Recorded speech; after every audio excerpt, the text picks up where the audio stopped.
Hello friends. आज मैं आपको जीएफआर 2017 के बारे में कुछ जानकारियाँ देना चाहता हूँ। आपने हमेशा सुना होगा कि जब भी कोई सरकारी गवर्नमेंट परचेजिंग होती है तो हर कोई बोलता है कि जीएफआर को फॉलो करो भाई, जीएफआर में नियम देखो क्या है। नहीं, कभी आपने सोचा हुआ कि जीएफआर है क्या? General financial rule 2017। इससे पहले यह रूल 1963 में बना था और उसके बाद फिर 2005 जेफआर 2005 चला। और जैसे जैसे डिजिटल परचेजिंग होती गई वैसे वैसे रूल के प्रावधानों में भी बदलाव बहुत ज़रूरी थे और वो समय समय पे बदलाव किए गए हैं। इसी प्रकार 2017 जीएफआर मार्च 2017 में ये लॉन्च किया गया है। ये जैसे खरीद प्रक्रिया पहले की जाती थी उसी प्रकार भी इससे भी खरीद प्रक्रिया इसके अंतर्गत ही जा रही है। इसमें कुछ नया करने की गवर्नमेंट ने एक नियम और जोड़ दिया है।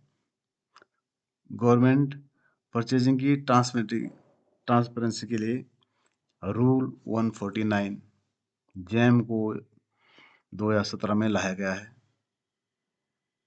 Jam government e market place, ताकि गवर्नमेंट ट्रांसपेरेंसी रह सके, किसी प्रकार की कोई अनियमितता ना हो, उसको ध्यान में रखते हुए इस रूल को लाया गया।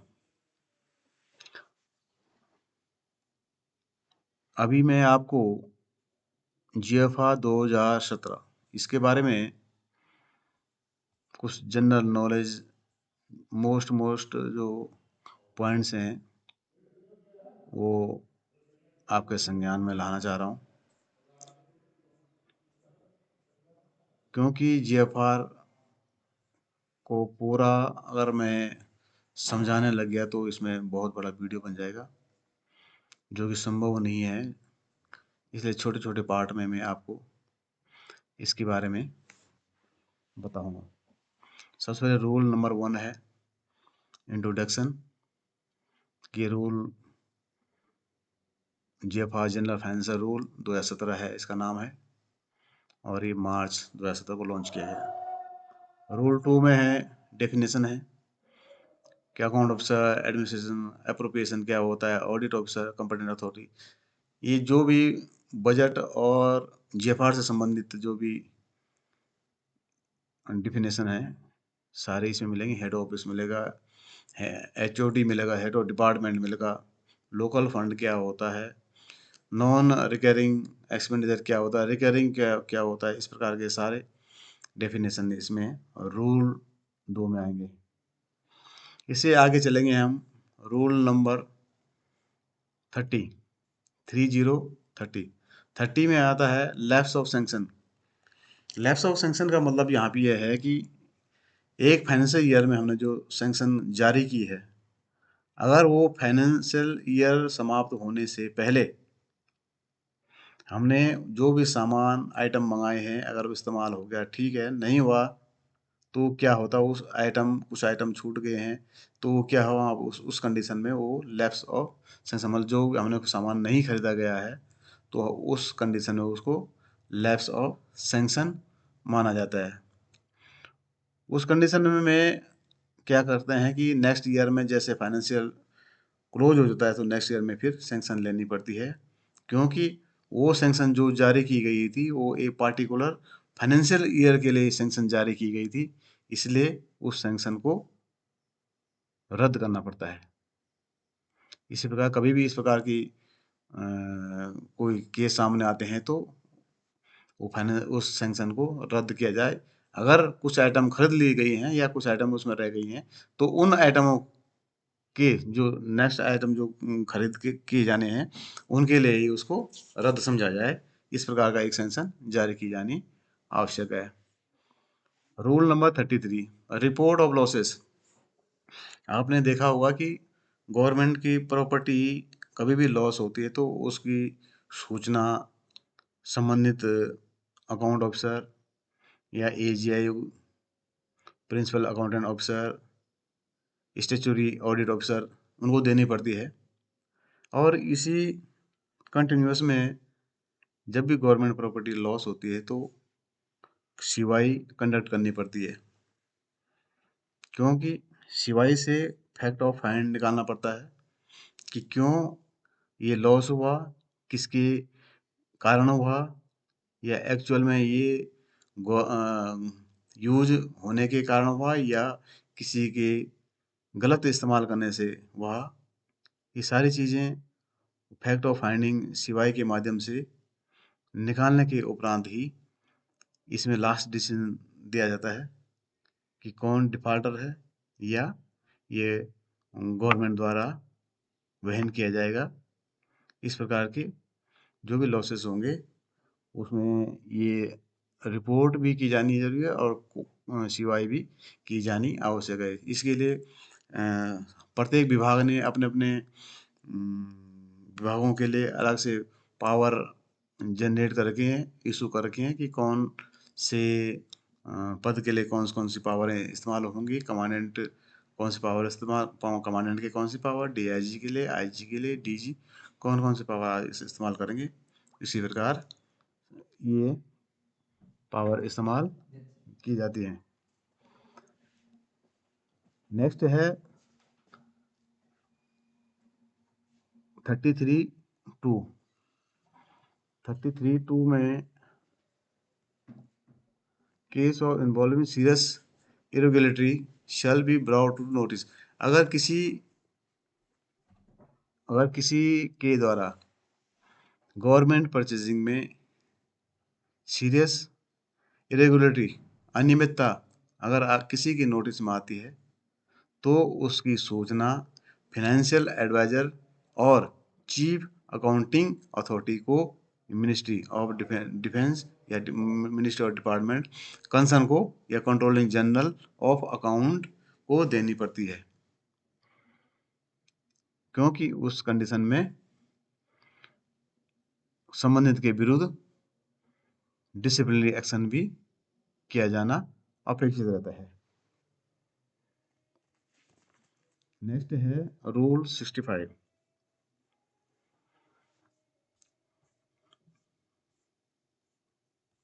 रूल 65 है रीएप्रोप्रिएशन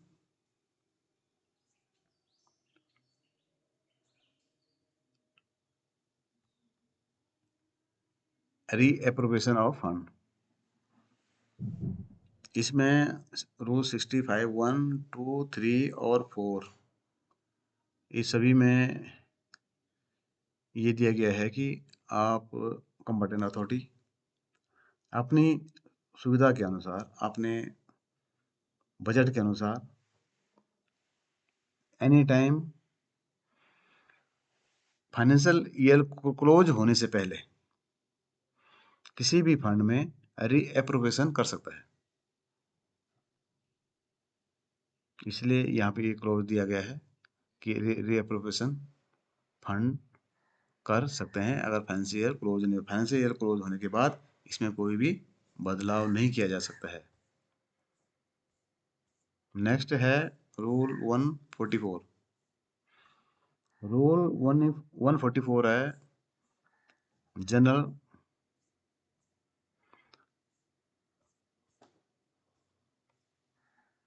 फंडामेंटल रूल। प्राइमरी, जो किसी भी सामान को खरीदने से पहले क्या क्या होना चाहिए, क्या क्या चीज़ हमें देखनी चाहिए, सामान में क्या होना चाहिए, इस प्रकार जो भी शर्तें हैं, ये rule 144 fundamental principle of public buyer for all procurement including procurement of works. Rule 144 में यह कहा गया है कि आप जब भी कोई भी आइटम्स खरीदते हैं तो उसमें सबसे पहले अपना स्पेसिफिकेशन देना आवश्यक है। टेक्निकल स्पेसिफिकेशन देना आपका जरूरी है कि आपको किस सामान की आवश्यकता है।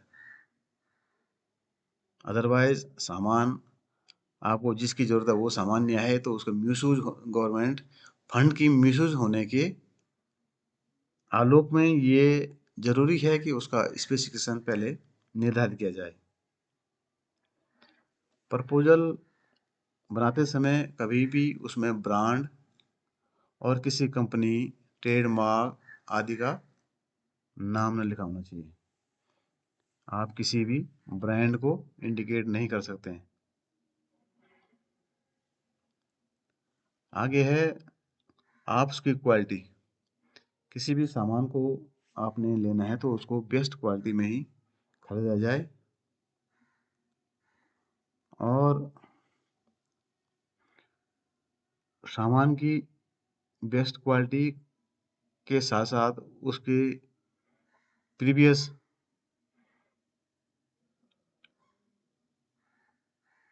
सामान की स्पेसिफिकेशन के वर्कआउट करना जरूरी है और इसके अलावा उस सामान की आवश्यकता क्या है ये देखना बहुत जरूरी है कि सामान की आवश्यकता है और कितनी है।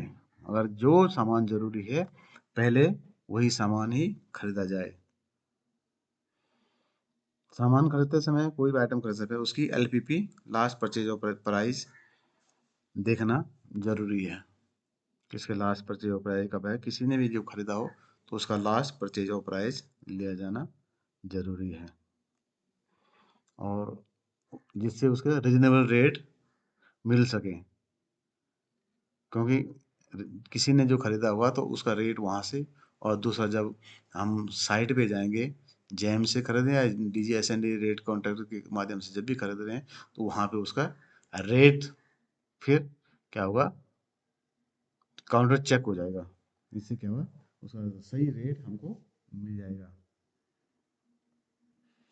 सामान कुछ किसी भी सामान को प्रोक्योरमेंट करने से पहले उसका वर्ष से पहले उसका प्रोक्योरमेंट प्लान बनाया जाना आवश्यक है ताकि पूरे सामान को हम अधिक से अधिक मात्रा में एक साथ खरीद सकें जिससे कि हमें उसके रेट में और भी फ़ायदा हो सके। कम से कम रेट में हमको वो ज़्यादा से ज़्यादा सामान मिल सके। यही हमने हमेशा परचेजिंग में देखना है। गवर्नमेंट प्रॉपर्टी, गवर्नमेंट आइटम्स जब भी खरीदना हो तो ऐसा ऐसा खरीदा जाना चाहिए जैसे हम सामान अपने घर के लिए खरीद रहे हैं। रूल भी यही कहता है कि सामान जो आपकी आवश्यकता है पहले उसको खरीदा जाए और जिस प्रकार आप अपने घर का सामान खरीद रहे हैं उसी प्रकार गवर्नमेंट परचेजिंग को भी गवर्नमेंट परचेजिंग में भी ये फॉर्मूला इस्तेमाल किया जाए कि पहले जो सामान जरूरी उसको खरीदा जाए और कम से कम मात्रा में कम से कम रेट पे खरीदा जाए। जिस प्रकार हम मोल भाव करते हैं मार्केट में अपने पर्सनल सामान के लिए उसी प्रकार गवर्नमेंट के सामान में भी होना चाहिए जिससे हम कम से कम रेट में अच्छा सामान खरीद सकें। रूल 148 में है रेट कॉन्ट्रैक्ट 2017 GFR 2017 से पहले गवर्नमेंट के जो भी सामान थे वो DGSND रेट कॉन्ट्रैक्ट के माध्यम से खरीदे जाते थे। जो भी सप्लायर इस DGSND साइट पे रजिस्टर होते थे तो वहीं से सामान खरीदा जाता है। 2017 में गवर्नमेंट द्वारा 149 rule 149 government e market place launch किया गया है। इसलिए रूल 148 में भी यही कहा गया है कि जो सामान which are not available on GeM और जो सामान जैम पर उपलब्ध नहीं है वो रूल 149 के तहत रेट कॉन्ट्रैक्ट से ही खरीदा जाए। आगे है रूल 149 जैम, जैसे मैं बताया था jam general government e market place.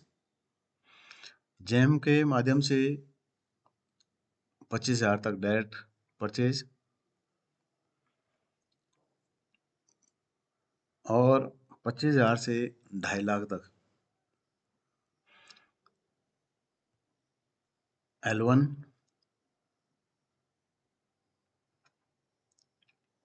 L1 के माध्यम से, और उससे ऊपर बिड और RA के माध्यम से सामान गवर्नमेंट सामान खरीदने के प्रावधान दिया गया है। इसमें भी लगभग सभी सामान अब उपलब्ध हो गए हैं। पहले जब शुरू हुआ था उसमें काफ़ी दिक्कतें थी इस साइड पे भी। अब धीरे धीरे सही साइड में सभी सामान उपलब्ध हो गया है। इवन कि जो सर्विसेज होते हैं वो सर्विस भी अवेलेबल हो गए हैं। इसलिए गवर्नमेंट का जो भी प्रोक्योरमेंट है वो मोस्टली जैम से ही किया जा रहा है। कुछ मामलों में, कुछ केसों में अभी भी लोकल परचेज भी किया जा रहा है जो जैम पे उपलब्ध नहीं है। उस मामले में, उन केसों में क्या होता है कि जैम पोर्टल से नॉन अवेलेबिलिटी ऑफ आइटम्स का सर्टिफिकेट निकाल के आप लोकल परचेज कर सकते हैं। और लोकल परचेज करने के लिए आपको 154 में जाना पड़ेगा या 155 में। अगर आपने 25,000 से नीचे कम का कोई आइटम खरीदना है बिना कंपैरेटिव के, बिना लोकल परचेज कमेटी के, उस कंडीशन में आपको 154 25,000 तक की आप सामान मार्केट से डायरेक्ट खरीद सकते हैं। खरीद करने के बाद आपको कंपिटेंट अथॉरिटी द्वारा एक सर्टिफिकेट दिया जाएगा और दिया जाना अनिवार्य है।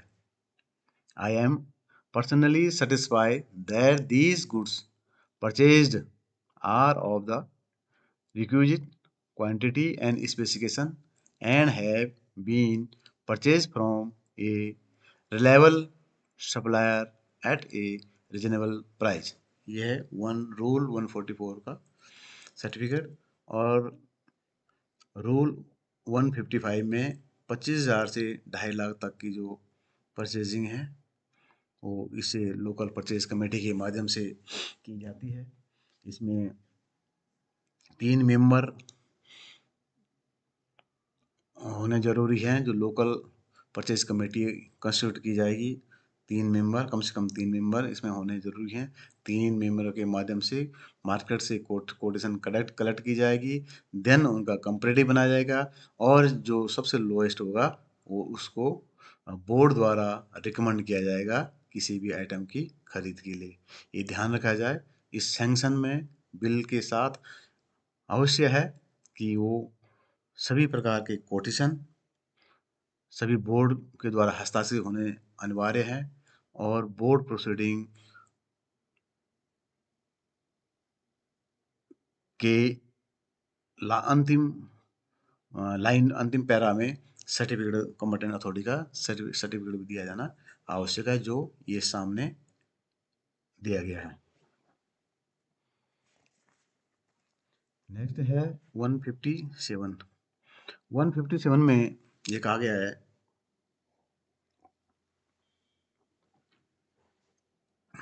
कि जब भी आप कोई सामान खरीद रहे हैं तो उसको स्मॉल क्वांटिटी में ना खरीदा जाए, पीस मील में ना खरीदा जाए।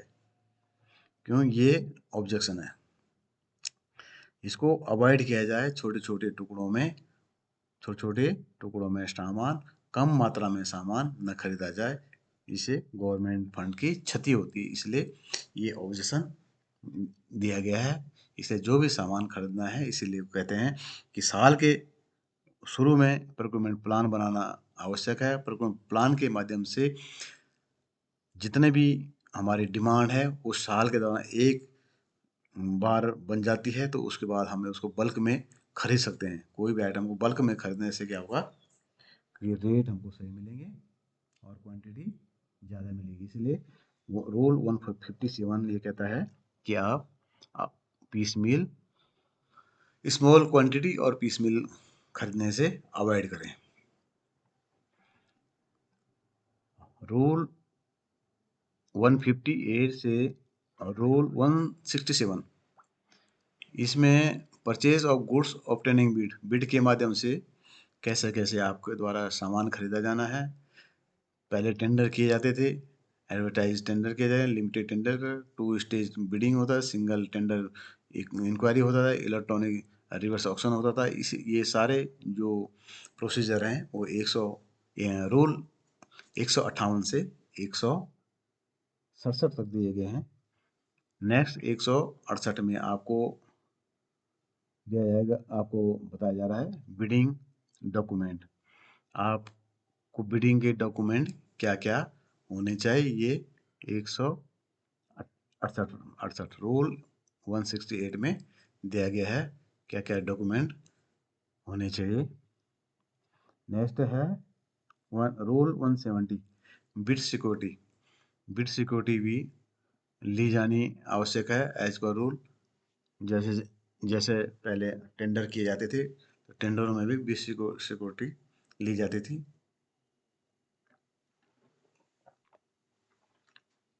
171 है परफॉर्मेंस सिक्योरिटी। परफॉर्मेंस सिक्योरिटी ये भी परफॉर्मेंस सिक्योरिटी भी परचेज के टाइम ली जाती है, ये भी आवश्यक है। ये 5 से 10% टोटल अमाउंट का लिया जाता था। नेक्स्ट है 176 रूल 176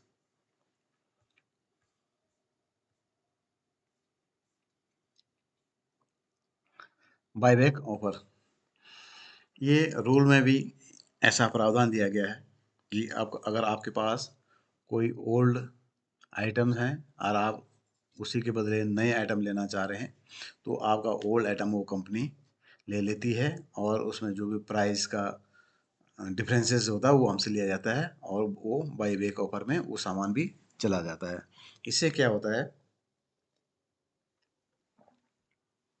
कि हमारा जो सामान था वो रखे रखे ख़राब ना हो, इसलिए ये बाई बैक ऑफर का इस्तेमाल मैक्सिमम विभाग द्वारा किया जाता है।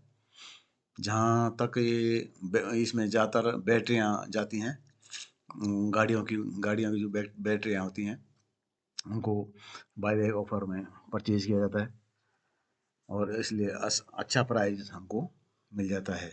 Rule 76 rule 220 220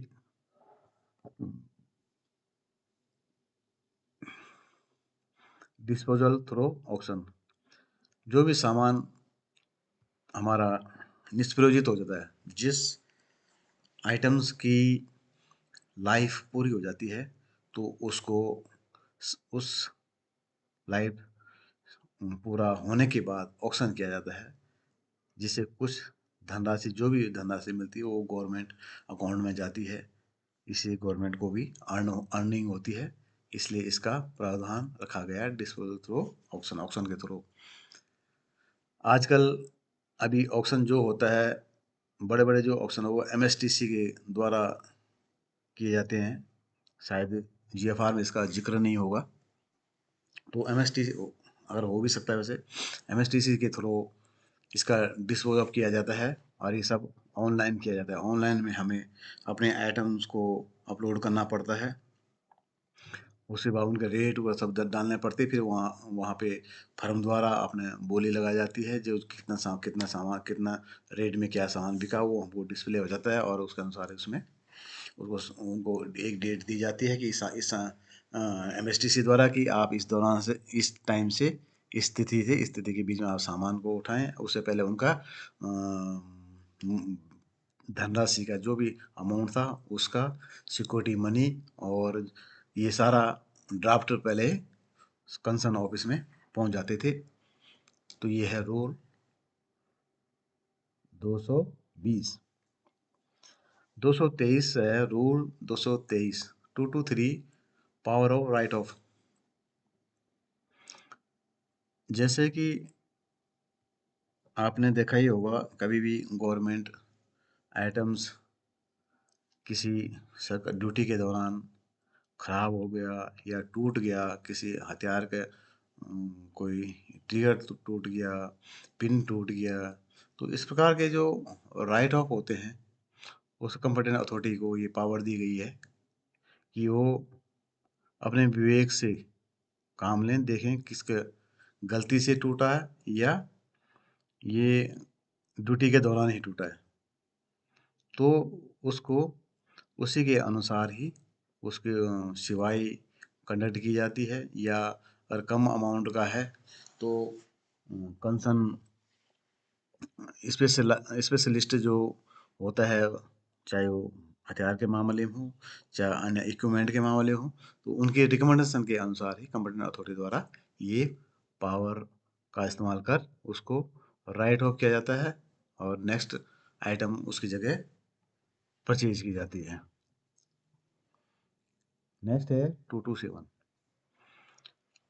227। अगर किसी भी प्रकार की कोई लीगल एडवाइस की आवश्यकता है तो रूल ये भी प्रावधान दिया गया इसमें कि आप किसी भी डिस्प्यूट के लिए इस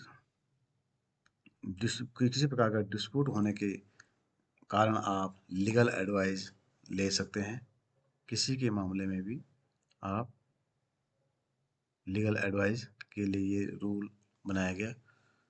आगे बहुत सारे रूल इसमें दिए गए हैं जिसका मैं अलग से वीडियो बनाऊंगा। अभी मैंने आप जीएफआर जो गवर्नमेंट परचेजिंग है, जो ज़रूरी पॉइंट्स है वो मैंने आपको बता दिए हैं। अगर फिर भी कोई भी अन्य क्वारियाँ हैं तो आप कमेंट्स बॉक्स में लिखें, मैं पूरी कोशिश करूँगा उसके समाधान या उसका रिप्लाई देने के लिए।